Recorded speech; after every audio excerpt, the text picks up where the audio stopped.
So I'm just out here checking on the chickens, and if you guys have watched my videos before, this is an old Costco garage, a really old one that my sister had turned into a peafowl cage for a long time.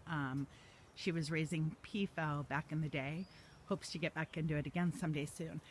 But the door is a little bit different, and the door is different now because we had some critter, we don't know what it was, that ate a hole in the bottom of the door there and then dug under and was getting into the chicken coop. They weren't messing with the chickens at all.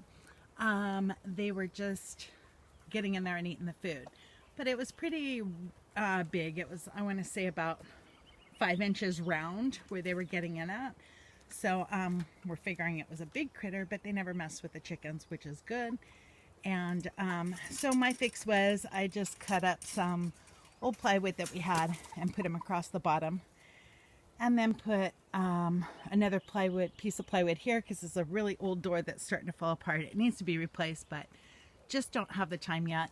So for now, this will hold for the next couple weeks, I hope, until I can get in here